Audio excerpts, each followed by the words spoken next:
Nakatakdang magtungo si Pangulong Ferdinand R. Marcos Jr. sa San Francisco, California para dumalo sa APEC Leaders Summit sa susunod na linggo. Ayon sa Department of Foreign Affairs, mahalaga ang pagkakataong ito dahil isa ito sa magiging daan para mapalakas pa ng Pilipinas ang ugnayan sa ekonomiya sa Asia-Pacific region. Nagbabalik si Alan Francisco. Rise and shine, Alan. Dadalo si Pangulong Ferdinand R. Marcos Jr. sa Asia-Pacific Economic Cooperation o APEC Summit sa San Francisco, California mula November 15 hanggang 17 ngayong taon. Sa Malacanang briefing kahapon, sinabi na Foreign Affairs Undersecretary Charles Jose na bilang founding member nito noong 1989, mahalaga ang APEC sa Pilipinas dahil magiging daan ito sa ugnayan sa iba pang mga ekonomiya sa Asia-Pacific region. 11 of our top 15 trading partners are APEC members. APEC economies account for 85% of our total exports and imports and about 56% of the foreign direct investments that enter the Philippines. Tema ngayong taon ng APEC ang Creating a Resilient and Sustainable Future for All na ayon sa DFA ay nakalinya sa economic agenda na administrasyon ni President Marcos. The administration's 8-point socio-economic agenda envisage an economic transformation for a prosperous, inclusive, and resilient Philippines by prioritizing the creation of more quality and green jobs.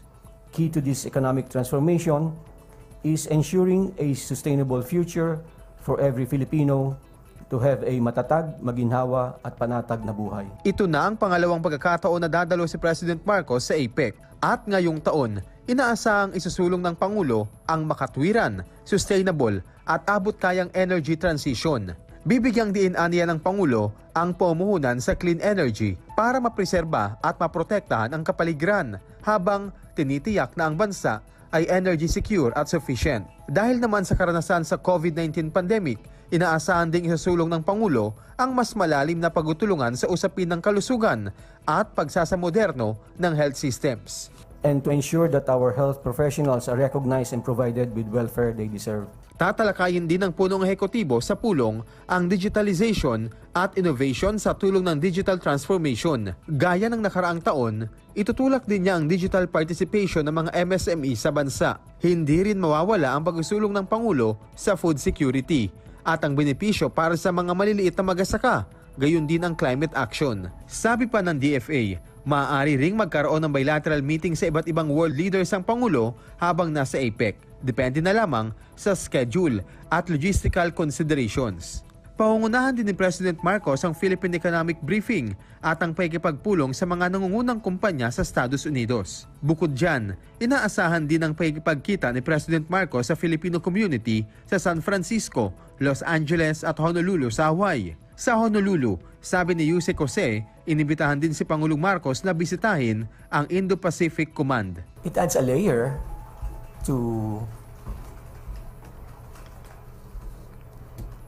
the cooperation that we're trying to establish with like-minded states in order to promote what we have been advocating all along, a rules-based order, and especially in the